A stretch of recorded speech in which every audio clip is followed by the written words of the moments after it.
Good evening, brothers and sisters. सब भाइयों और बहनों का स्वागत है। So, we come to the last chapter of Hebrews. जो आखिरी अध्याय है इब्रानियों का, उसमें हम आए हैं अभी। Hebrews, as we have gone through, is a wonderful letter. जो इब्रानियों का जो पुस्तक है, बहुत ही सुंदर पुस्तक है। So I'll just go through what we have gone through in a very brief line, like say one line on the topics which we have covered so far. In chapter 1, okay. जो इस अध्ययन में जो भी हमने अभी तक पहले अध्याय से हमने जो अध्ययन किया है, उसके बारे में मैं बताना चाहता हूँ। In chapter 1, we saw about the divinity of Christ and his glory. जो पहले अध्याय में हमने यीशु मसीह के जो देवत्व है उसके बारे में हमने सीखा। In the second chapter, we saw about the humanity of Christ. और दूसरे अध्याय में हमने जो यीशु मसीह जो मनुष्य के रूप में आए उसके बारे में हमने अध्ययन किया। How he helps us in our temptations. वो कैसे हमारी सहायता कर सकते हैं हमारी जो परीक्षाओं में। In chapter 3, we saw that we should not have unbelief like the Israelites. और तीसरे अध्याय में हमने देखा कि इज़राइलियों की तरह हमारे दिल में अविश्वास नहीं होना चाहिए। Chapter 4, we found about that there is a rest for God's people. और चौथा अध्याय में हमने देखा कि जो आराम जो परमेश्वर हमें देता है उसके बारे में। In chapter 5, we saw about the life of Jesus on earth. और यीशु मसीह का जीवन इस दुनिया में कैसे था उसके बारे में हमने 5वें अध्याय में सीखा। And in chapter 6, we saw that we have to move from elementary things to the mature teachings. और 6वें अध्याय में हमने देखा कि कैसे हमें शुरुआत के का जो बातें हैं या उपदेश हैं उससे कैसे हमें एक सिद्धता की ओर बढ़ना है। Chapter 7, we saw that Jesus is a high priest according to the order of Melchizedek. और 7वें अध्याय में हमने देखा कि यीशु मसीह जो है एक महायाजक है जो मेल्किसदेक के रीति के अनुसार है। Chapter 8, we saw about the new covenant. और 8वें अध्याय में हमने नई वाचा के बारे में सीखा।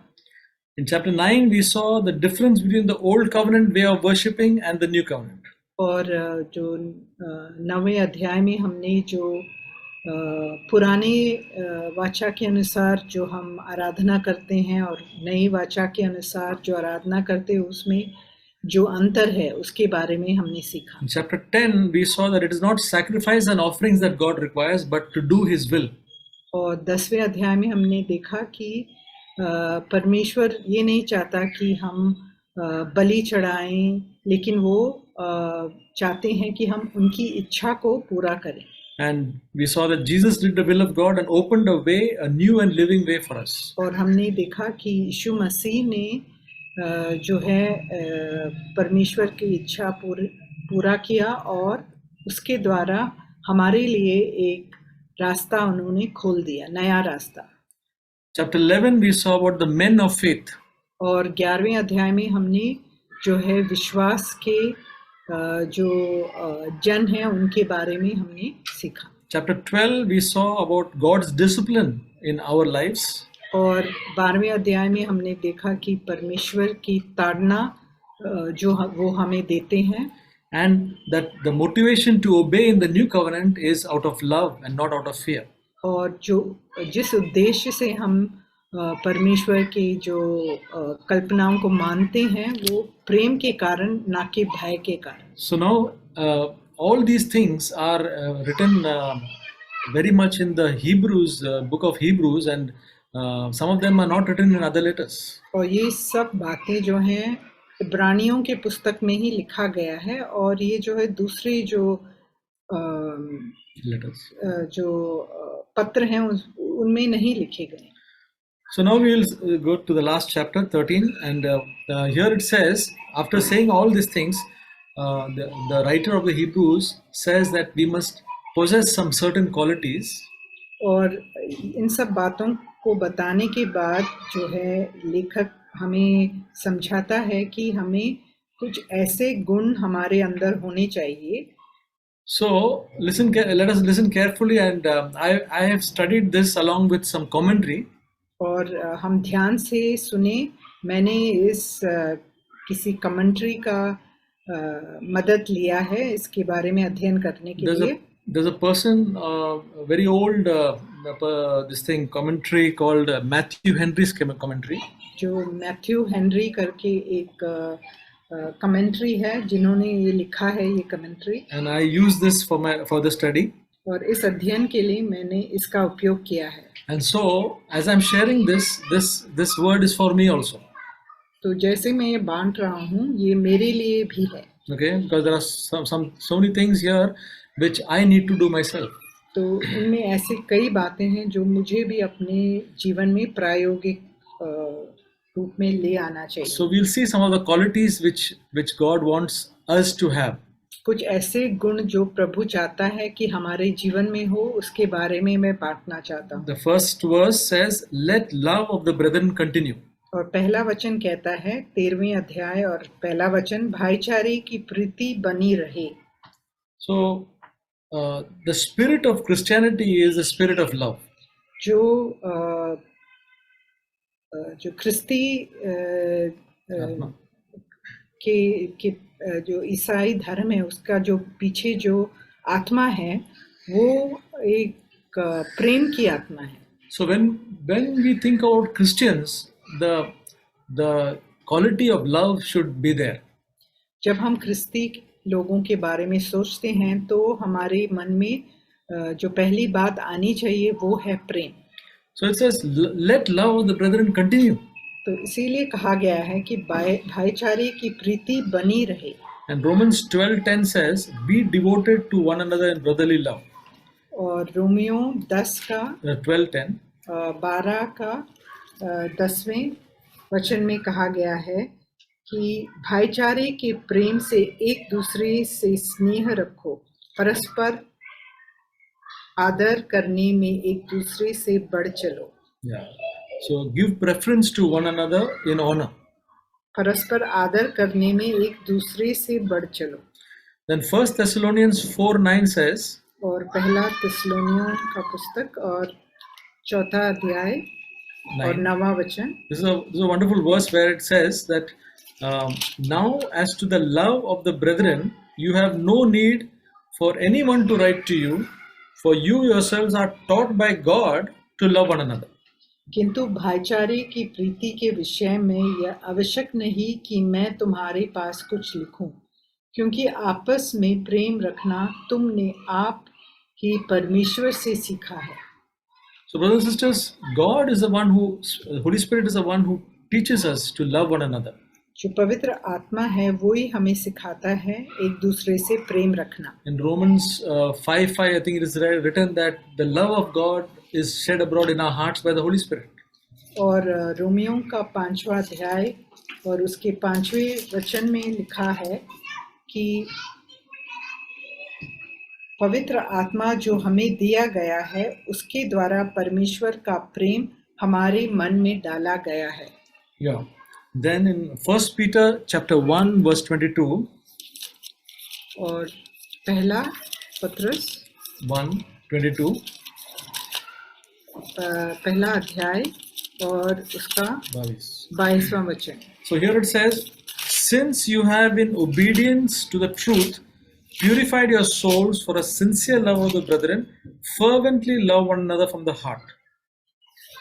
पहला पत्रस पहला अध्याय 22वां वचन. अतः जबकि तुमने भाईचारे की निष्कपट प्रीति के निमित्त सत्य के मानने से अपने मनों को पवित्र किया है, तो तन मन लगाकर एक दूसरे से अधिक प्रेम रखो. So we are called to have a sincere love, because sometimes it can be a love which is just on the outside, but inside it is not love. परमेश्वर चाहते हैं कि हमारे अंदर एक निष्कपट प्रेम हो. कई बार ऐसे होता है कि हम सिर्फ बाहर से दिखाते हैं और अंदर हमारे दिल में दूसरों के प्रति प्रेम नहीं रहता। So we have to purify our hearts for a sincere love of the brethren. तो इसीलिए हमारे हृदय को हमें साफ करना चाहिए कि हम एक निष्कपट प्रीति रखें भाइयों बहनों के लिए। So the more we love God, we will love our brethren also. और अगर हम परमेश्वर से प्रेम रखते हैं तो हम अपने भाई बहनों से भी प्रेम रखेंगे। So now verse 2 says, do not neglect to show hospitality to strangers, for by this some have entertained angels without knowing it. और दूसरा वचन ये कहता है कि अतिथि सत्कार करना ना भूलना, क्योंकि इसके द्वारा कुछ लोगों ने अनजाने में स्वर्गदूतों का आदर सत्कार किया है। So the first quality was to have brotherly love. जो पहला गुण जिसके बारे में कहा गया है वो है भाईचारे की प्रीति। The second one is to have hospitality. और दूसरी बात है अतिथि सत्कार करना। What is hospitality? और अतिथि सत्कार क्या है? Hospitality is to welcome people and take care of them, refresh them. कि हम लोगों को, अतिथि सत्कार का मतलब ये है कि हम लोगों को अपने घरों में उनको आमंत्रण करें और उन्हें उनके साथ अच्छा बर्ताव करें। So, but here it is written that to show hospitality to strangers. और यहाँ कहा गया है कि जो अजनबी हैं ऐसे लोगों के साथ भी हमें अतिथि सत्कार दिखाना And the चाहिए। word of God says, because by doing that, some have actually entertained angels. क्योंकि यहाँ कहा गया है कि ऐसे करके अनजाने में स्वर्गदूतों का जो है आदर सत्कार किया गया है। So what are strangers? People whom we do not know very well. अनजाने लोग कौन हैं? वो ऐसे लोग हैं जिन्हें हम जानते नहीं। So some of them, they may come and they may come to our city. कुछ ऐसे लोग हमारे शहर में आते होंगे। We can think of believers who are strangers.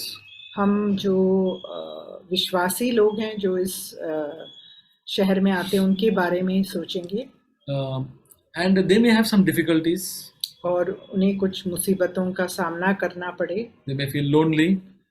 या उन्हें जो है अकेलापन महसूस हो। I was thinking even in our church, when people come, new people come, they feel a little bit lonely. जब हमारे कलीसिया में भी कुछ नए लोग आते हैं तो उन्हें जो है ऐसा जो अकेलापन महसूस होता होगा। Because they are new, so they do not know everybody. क्योंकि वो नए हैं, वो सबको नहीं जानते। So it will be such a nice thing if we make people comfortable, especially those who are new. तो ऐसे में अगर हम लोगों को अपने जो कलीसिया में हम आमंत्रित करते हैं और उनको जो है उनसे अच्छा बर्ताव करेंगे तो उन्हें भी अच्छा लगेगा। So we are called to be sensitive, to have them in our hearts, and if possible, to bring them to our house.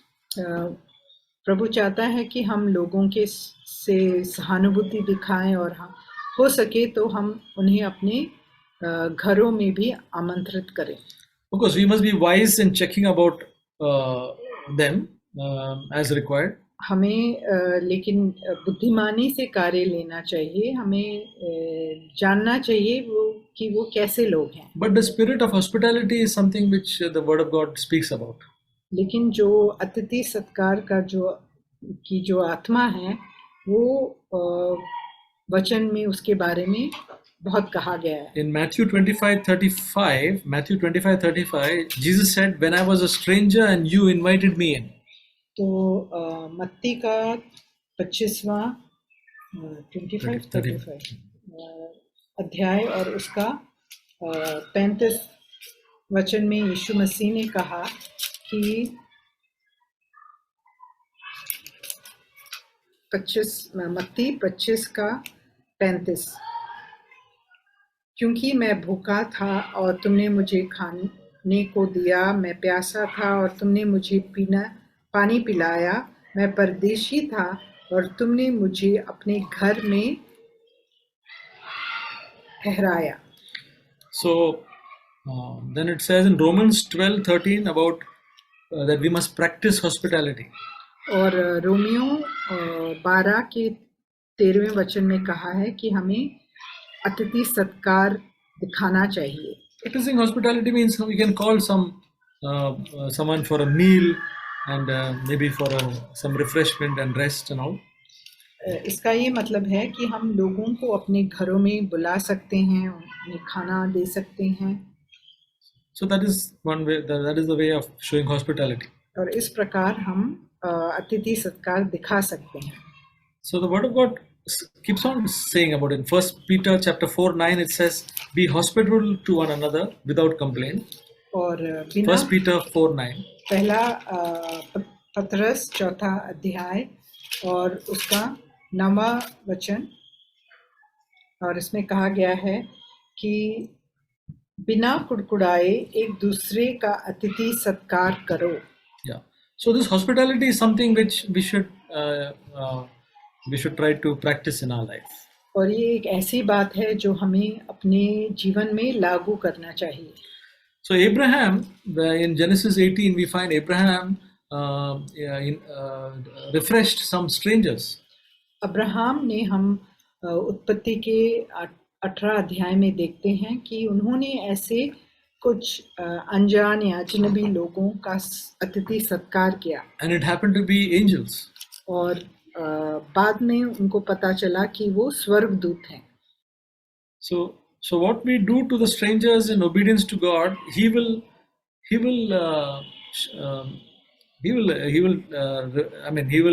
do that for us in our need, you can say. अगर हम ऐसा परमेश्वर के जो नियम के अनुसार हम ऐसा करेंगे तो परमेश्वर हमें उसका प्रतिफल देगा। So verse 3 of Hebrews.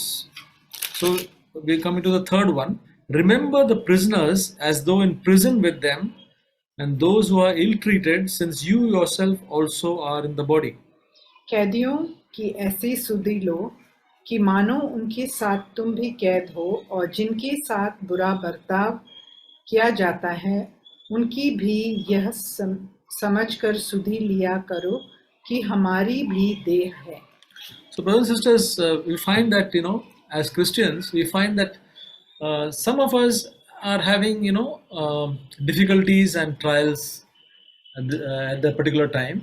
और विश्वासी होते हुए हम देखते हैं कि कुछ लोगों को के जीवन में जो है मुसीबत या कुछ कठिनाइयों का सामना करना पड़ रहा है उन्हें। And other believers, they are having not much trouble and all. They are having a good time. और दूसरे जो विश्वासी हैं उनके जीवन में ऐसा कोई तकलीफ नहीं है। So the ones who are having a good time and peace and liberty, we must be able to pray for those who are having the difficult time. लेकिन जो ऐसे लोग हैं जिनके जीवन में शांति है और आज़ादी है, उन्हें जो है ऐसे जो सताए जा रहे हैं, ऐसे जो विश्वासी हैं उनके लिए प्रार्थना करना चाहिए। Because some difficult times can come to us also. क्योंकि हमारे जीवन में भी ऐसा हो सकता है कि मुश्किल का समय आए। So whenever people are going through some difficulty, the word says to show sympathy. वचन कहता है कि हमें जब लोग किसी कठिनाई से जा रहे हैं तो हमें सहानुभूति दिखाना चाहिए। So sympathy, concern and compassion we need to have in our life. और हमारे जीवन में हमें सहानुभूति और चिंता दिखाना चाहिए लोगों के लिए। The Apostle Paul in Colossians said, "Remember me in my imprisonment." और प्रेरित पौलुस ने कुलोसियों के पुस्तक में बताया कि मुझे अपने कैद या जंजीरों में याद रखना। So prison means it can be the actual prison. तो ये हो सकता है कि वो जो एक कैद या जेल हो, ऐसा जगह हो। Or it can be some difficulties we are we are just bound by some problems or something like that. और या ये भी हो सकता है कि हम कुछ ऐसे कठिनाइयों या मुसीबतों के जंजीरों से बंधे हो।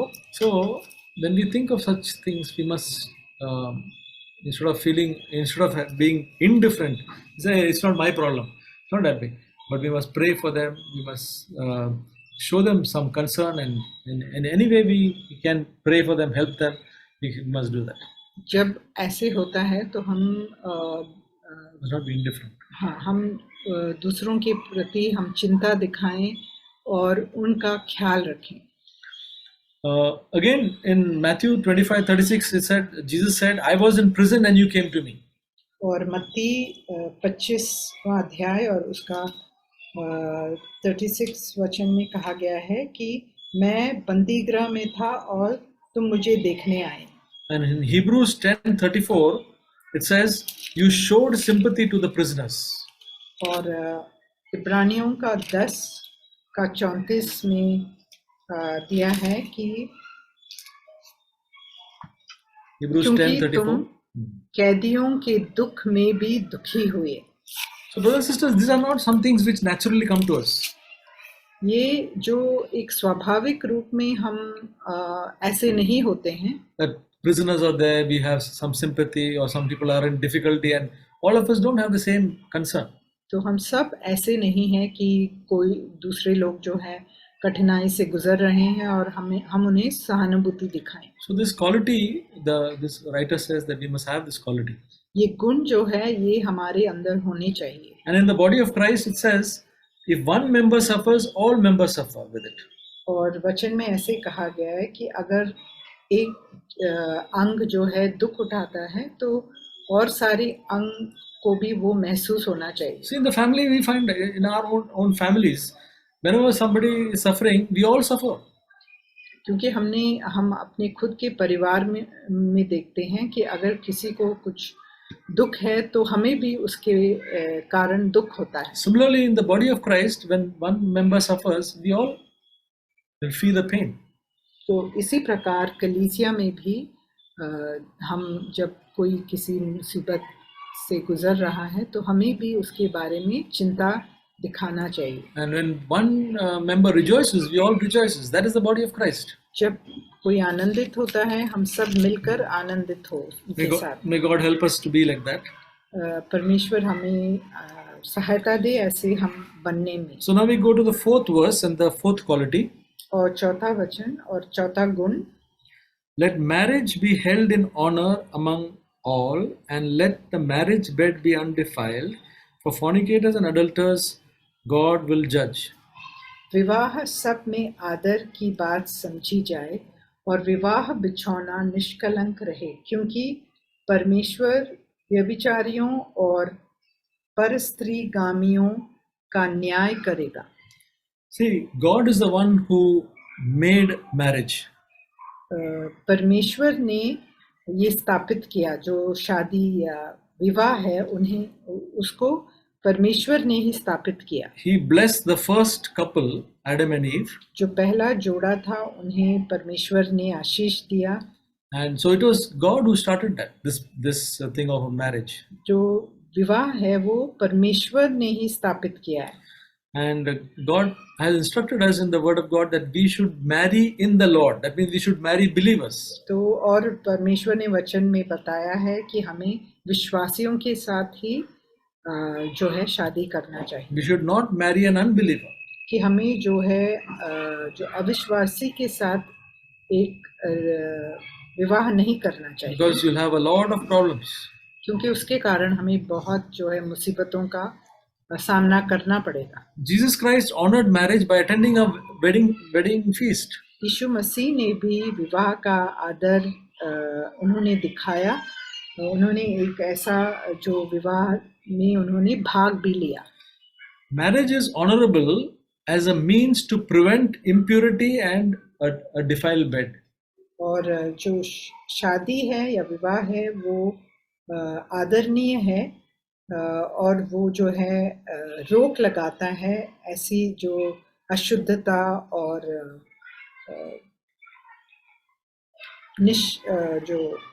जो विवाह बिछौना है वो निष्कलंक रहे. So marriage prevents all this impurity and all of these things. जो अशुद्धता है इसे वो दूर रखने में मदद करता है। Fornication is when people are not married and then they have sexual immorality. It is called fornication. जो व्यभिचारी है वो ऐसे लोग होते हैं जिन्होंने शादी नहीं किया हो और वो दूसरों के साथ जो लैंगिक संबंध में वो भाग लेते हैं। And adultery we call sexual immorality when people are married. और परस्त्रीगामियों का मतलब है कि जब वो शादीशुदा हैं तभी वो दूसरी स्त्रियों के साथ संबंध में जाते हैं। So these things are going on in the world so much nowadays. तो ये जो बातें हैं वो हम एक साधारण चीज है आजकल के संसार में। It should not come in our midst, in the church, ये or जो in our बात families. है हमारे परिवारों में ये सब नहीं होना चाहिए। God knows who are guilty of such sins. परमेश्वर जानते हैं जो ऐसे अपराधी हैं। And no darkness can and prevent them from him finding out. और कोई ऐसी अंधकार नहीं है जिसमें वो छिप सकते हैं और जो प्रभु की आंख उन्हें नहीं देख सकते। People think that if you go into some dark area nobody will see. लोग ऐसा सोचते हैं कि किसी अंधकार भरी जगह में जाएं तो कोई देखेगा नहीं उन्हें। But they cannot escape God. लेकिन वो परमेश्वर से बच नहीं सकते। God judges them by putting in their own conscience and keeping their sins before them. और परमेश्वर उन्हें सजा देता है क्योंकि वो उनके विवेक में वो कार्य करता है और उन्हें सजा देता है। When their conscience is awakened, when people have the conscience, then that conscience will work very severely upon when people do such things. और जब उनकी जो विवेक है वो जग उठ जाती है या जग जाती है तो बहुत ही कठोर रूप से उन पर जो है उन्हें उस अपराध का जानकारी हो जाता है। That is the way God warns people. तो इस प्रकार प्रभु उन्हें चेतावनी देता है। But if they continue in that, लेकिन अगर वो उसी में चलते रहें without repenting, और वो पश्चाताप नहीं करेंगे, then the consequences will be in the last day. और उसका जो प्रतिफल है उन्हें अंत में मिलेगा, अंत के दिन में। So this quality of remaining pure and pure, having purity in the Christian life is what the quality this writer tells in verse 4. और चौथे वचन में लेखक ने इस शुद्धता के बारे में हमें समझाया है। And in the new covenant, Jesus says, if you look at a woman to lust after her, you have committed adultery. और नई वाचा में यीशु मसीह ने कहा कि अगर तुम किसी स्त्री के प्रति जो इच्छा या लालसा से देखते हो तो भी व्यभिचार हो गया है। So we are called to such a pure life in this new covenant. यीशु मसीह ने हमें इस प्रकार एक बहुत ही शुद्ध पवित्र जीवन के लिए बुलाया है। And God has given us the Holy Spirit to live such a life. और पवित्र आत्मा हमें दिया है कि हम ऐसा जीवन जिए।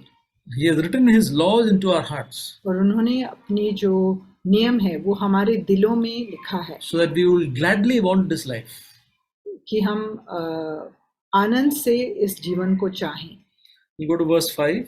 तो 5वां वचन, Let your character be free from the love of money, being content with what you have, for He Himself has said, I will never desert you, nor will I ever forsake you. तुम्हारा स्वभाव लोभ रहित हो और जो तुम्हारे पास है उसी पर संतोष करो, क्योंकि उसने आप ही कहा है, मैं तुझे कभी ना छोड़ूंगा और ना कभी तुझे त्यागूंगा। Now this quality which is written in number 5 is to have contentment. तो इस जो 5वां गुण जो इस 5वें वचन में बताया गया है वो है संतुष्टि के बारे में। The opposite of contentment is covetousness. I want this, I want that. और जो संतुष्टि का जो विपरीत है वो है लोभ से भरे रहना, There's a over eager desire for the things of this world, जो इस दुनिया की चीजों के लिए जो हमारे अंदर एक बहुत गहरी जो लालसा होती है, And उसे we- हम लोभ कहते हैं। and we envy people who have something and say, "God, that I also want that." तो हम ऐसे लोग जिनके पास ऐसी चीजें हैं, उनसे हम ईर्ष्या करते हैं और हम कहते हैं कि हमें भी वैसे ही चीजें चाहिए। The Bible speaks about contentment in 1 Timothy chapter 6. पहला तिमुथियुस का पुस्तक और 6वां अध्याय में Verse 6 to 9. संतुष्टि के बारे में बताया है। पहला तिमुथी 6 से 9 तक। This is very encouraging for, this is a word which we need in our life, तो ये हमारे जीवन में बहुत ही जरूरी है, because it's a very good thing in our heart if contentment comes in our life. तो अगर हमारे अंदर वो संतुष्टि आ जाए तो ये बहुत ही लाभदायक है हमारे लिए। Always to have be discontent in our life will make us sad. तो अगर हम संतुष्ट नहीं है तो हम दुखी भी हो जाते हैं। So 1 Timothy chapter 6 verse 6 to 9 says, "But godliness," that means you ought to become like Jesus, "actually is a means of great gain when accompanied with contentment. For we have brought nothing into this world, so we cannot take anything out of it. And if we have food and covering, with this we shall be content. But those who want to get rich fall into temptation and a snare and many foolish and harmful desires which plunge men into ruin and destruction." पहला तिमुथियुस 6 से 9 तक। पर संतोष सहित भक्ति बड़ी कमाई है, क्योंकि ना हम जगत में कुछ लाए हैं और ना कुछ ले जा सकते हैं। यदि हमारे पास खाने और पहनने को हो तो इन्हीं पर संतोष करना चाहिए। पर जो धनी होना चाहते हैं वे ऐसी परीक्षा और फंदे और बहुत सी व्यर्थ और हानिकारक लालसाओं में फंसते हैं, जो मनुष्यों को बिगाड़ देती है और विनाश के समुद्र में डुबा देती है। So, in our flesh, there is a tendency not to be contented. हमारे शरीर में एक ऐसी लालसा है कि जिससे हम संतुष्ट नहीं रह पाते। We always want something more. हम हमेशा और कुछ और ज्यादा चाहते हैं। See, in the Bible, there was a person called Haman. एक ऐसा व्यक्ति था जिसके बारे में बाइबल में कहा गया है, In the book of Esther. Esther की पुस्तक में, कि हामान करके एक व्यक्ति था। He was a second in command, वो जो द्वितीय स्थान पर था वो राज्य में, but yet he wanted to still go higher.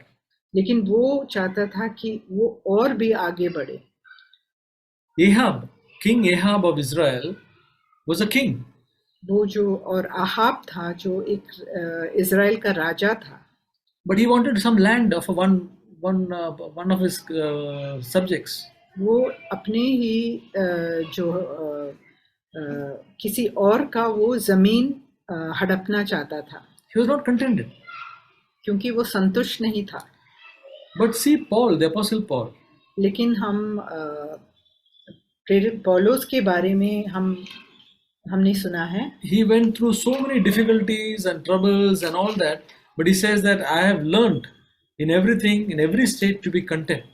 और उन्होंने ऐसे बहुत सारी मुसीबतों का सामना किया, लेकिन उन्होंने कहा कि मैं अपने आप में संतुष्ट रहना मैंने सीख लिया है।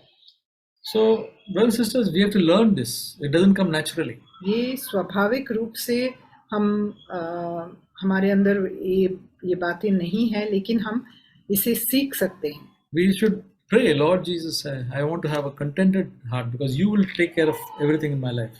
और हमें प्रार्थना करना चाहिए कि यीशु आप मुझे ऐसे संतुष्ट रहने में सहायता करें, क्योंकि आप मेरा ख्याल रखेंगे। Because God, we have got a living God who promised that He will never leave nor forsake us. क्योंकि हमारे साथ एक ऐसा जीवित परमेश्वर है जिन्होंने हमें वादा दिया है कि मैं तुझे कभी ना छोड़ूंगा और ना कभी तुझे त्यागूंगा। This was the promise given by Moses to Joshua. ये जो वाचा है जो मूसा ने given to Joshua, यहोशू को दिया, that God will never leave or forsake them. और कि परमेश्वर कभी उन्हें छोड़ेगा नहीं और ना कभी उन्हें त्यागेगा। Verse 6 says, so that we can confidently say, the Lord is my helper, I will not be afraid, what shall man do to me? और 6वां वचन, इसीलिए हम निडर होकर कहते हैं, प्रभु मेरा सहायक है, मैं ना डरूंगा, मनुष्य मेरा क्या कर सकता है। So men cannot do anything against God, कोई भी मनुष्य परमेश्वर के विरुद्ध कुछ नहीं कर सकता, and God can make all that men do to us turn for our good. और परमेश्वर जो है वो जो भी लोग हमारे साथ करते हैं उसे वो उलट कर वो हमारे भलाई के लिए वो कर सकते हैं। So that is the trust that we should have, because we serve a living God. और ये जो है भरोसा हमें परमेश्वर के ऊपर होना चाहिए, क्योंकि हम उनकी सेवा में So we लगे रहें। So brothers and sisters, we'll end here, and next time we'll continue from 7. और हम 7वें वचन अगले हफ्ते से हम इसका अध्ययन करेंगे। So these qualities, what once again I'll just say, first quality is to have brotherly love. जो पहला गुण है जिसके बारे में 13वें वचन अध्याय में कहा गया है वो है भाईचारे के बारे में। Second one is to show hospitality, to have a quality of hospitality. और दूसरा है अतिथि सत्कार दिखाना। Third one is to show sympathy to people in difficulty. और जो लोग मुसीबत में हैं उन्हें उनके साथ हमें सहानुभूति दिखाना चाहिए। Fourth one is to have purity in our life. और चौथा है हमारे जीवन में हमें पवित्र रहना चाहिए। And the fifth one is to learn to be contented in our life. और 5वां है कि हम संतुष्ट रहें। Yeah. Okay, brother. Can you hear, brother? Yes, brother. Yes, brother. So we heard about different things that we can pursue in our life. हमने ऐसे कई बातों के बारे में सुना जिसके हम अनुयायी बन सकते हैं। Bible says that exercise yourself for the purpose of godliness. और वचन में ऐसे कहा गया है कि हमें अपने आप को जो है भक्ति में आगे बढ़ने के लिए हमें अपने आप को तैयार करना चाहिए। You can see many people in the world are doing many bodily exercises which are very good. Bible itself says that.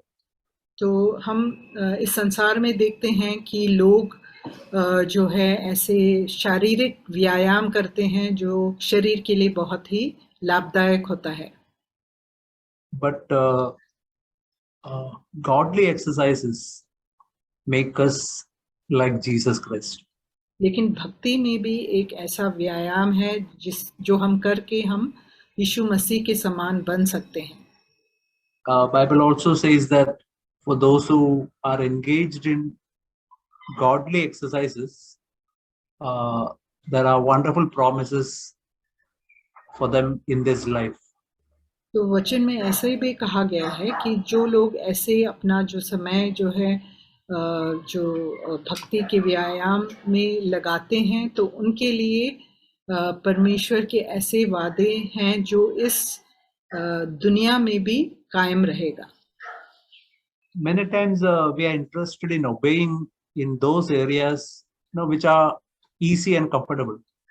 कई बार ऐसे होता है कि हम जो हमारे लिए आसान है उसी को हम करना चाहते हैं। But when we see some command which is not so comfortable, we'll try to just ignore it or avoid it. और जब हम कुछ ऐसे नियम देखते हैं जो कठिन हैं तो हम उस पर ज़्यादा ध्यान नहीं देते हैं। But if we do like that, we'll just remain as babies, baby Christians throughout our Christian life. लेकिन अगर ऐसा हम करेंगे तो हम जो क्रिस्ती जीवन में एक बालक ही रह जाएंगे। So see, from what we heard, there can be certain things which are which we don't do, which are little uncomfortable for us. But when we exercise ourselves in those matters, there is where we are becoming, we are going to partake of godliness. जब हम कुछ ऐसी बातें करने में हम रुचि नहीं लेते क्योंकि वो हमारे लिए आसान नहीं है, तो हम आगे नहीं बढ़ पाएंगे। लेकिन जब हम जो हमारे लिए मुश्किल है और कठिन है, ऐसे बातों में हम ध्यान देंगे और उसे करने में मन लगाएंगे, तभी हम जो है प्रभु के स्वभाव के समान बनेंगे। See, we can also see in these portions, Bible is so practical. और हम इन वचनों में देख सकते हैं कि जो वचन है वो कितना प्रायोगिक है। We can see in verse 3, it's written, remember those who are in prison and remember those people who are ill-treated. और तीसरे वचन में कहा गया है, कैदियों की ऐसी सुधि लो और जो जिनके साथ बुरा बर्ताव किया जाता है उनकी भी समझ कर सुधि लिया करो। We can, it can be like, as we heard, people who are maybe sick, maybe going through some tough situation. We can just remember them. That is, that we can do. That is something we can exercise in. कुछ लोग जो हैं बीमार हो सकते हैं या कुछ कठिनाइयों से गुजर रहे होते हैं, तो हम उनका स्मरण करें, तब जो है हम भी प्रभु में आगे बढ़ पाएंगे। We see in Matthew 7, people who are those who have done healing, they went to God, told them at last, I don't know you. हम मत्ती के 7वें अध्याय में देखते हैं कि जिन्होंने चंगाई का चमत्कार किया, उनसे प्रभु कहता है कि मैं तुम्हें नहीं जानता हूँ। But those who are, we read it, as we heard in Matthew 25, those who have just visited, or maybe those who have shown goodness to some people, Jesus said, you have done it just as to the least of the people you have done it to me. और जैसे हमने मत्ती के 25वें अध्याय में भी देखा कि लेकिन जिन्होंने किसी जो बीमार था उसे देखने गए या कैदी को देखने के लिए वो गए, ऐसे लोगों से प्रभु कहते हैं कि तुमने जो किया है वो तुमने मेरे साथ किया है। See, that's an amazing thing. Maybe a person who is in the church, who is maybe totally neglected, but we go and have fellowship, or we go and invite that person, or do something good for that person. God is telling you have done it to Jesus Christ.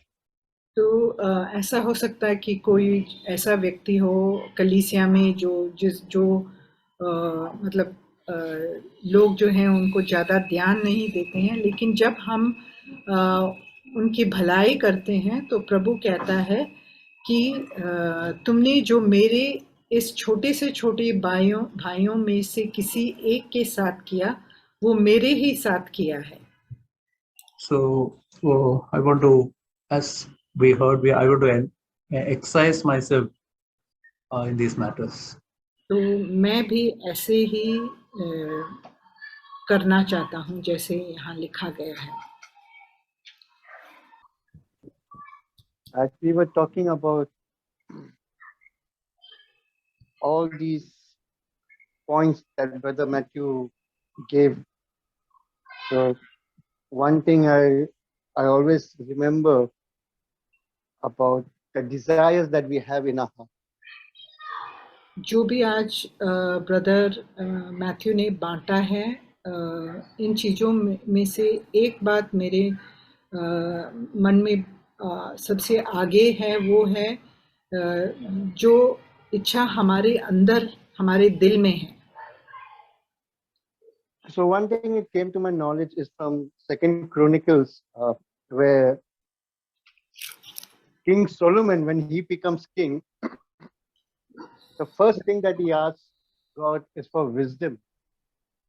दूसरे इतिहास के पुस्तक में जब शलोमोन जो है राजा बना, तब उन्होंने कैसे परमेश्वर से एक बुद्धिमान व्यक्ति बनने की अपेक्षा की, उसके बारे में मुझे याद आया.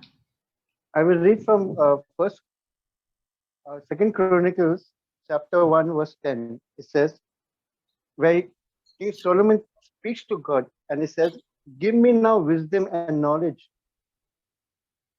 और to govern and come in before these people. Who can govern this people of yours, which is so great? दूसरा इतिहास का पहला अध्याय और उसका 10वां वचन. अब मुझे ऐसी बुद्धि और ज्ञान दे कि मैं इस प्रजा के सामने अंदर बाहर आना जाना कर सकूं, क्योंकि कौन ऐसा है कि तेरी इतनी बड़ी प्रजा का न्याय कर सके. And the answer that God gives is in verse 11. And God says, and God answers Solomon, because this was in your heart, underline this, that this was in your heart, and you have not asked for position, wealth, honor, or the life of those who hate you, and you have not even asked for long life, but have asked for wisdom and knowledge for yourself, that you may govern my people over whom I have made you king.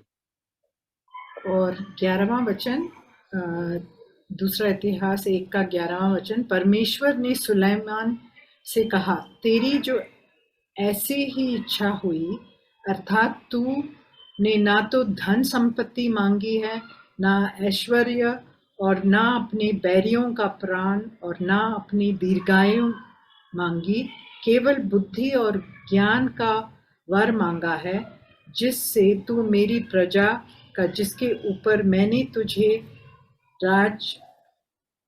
राजा नियुक्त किया है, न्याय कर सके. And the verse 12 says, wisdom and knowledge are granted to you. I will also give you riches, position, and honor, such as none of the kings had ever before you. और 12वां वचन, इस कारण बुद्धि और ज्ञान तुझे दिया जाता है, मैं तुझे इतनी धन संपत्ति और ऐश्वर्य भी दूंगा, जितना ना तो तुझसे पहले किसी राजा को मिला और ना तेरी बाद किसी राजा को मिलेगा. So it clearly says in the New Testament, seek the kingdom of God and the rest shall follow. It's simple. It says in a simple version. और in the New Testament. नए नियम में इसी तरह कहा गया है कि हमें सबसे पहले जो है परमेश्वर का राज्य ढूंढना चाहिए, और उसके साथ और सब हमें मिल जाएगा. So the desire in our heart should be the desire that King Solomon had for wisdom and knowledge, and the word of God is the wisdom and knowledge for our soul, for our life, for our spirit.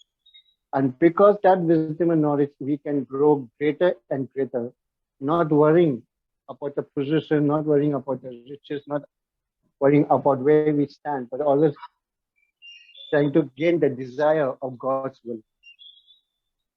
और जिस प्रकार वचन में कहा गया है कि ज्ञान और बुद्धि हम परमेश्वर से मांगे, क्योंकि परमेश्वर का वचन ही ज्ञान और बुद्धि है. अगर हम इसको पाएंगे तो हमने सब कुछ उसके साथ पा लिया है.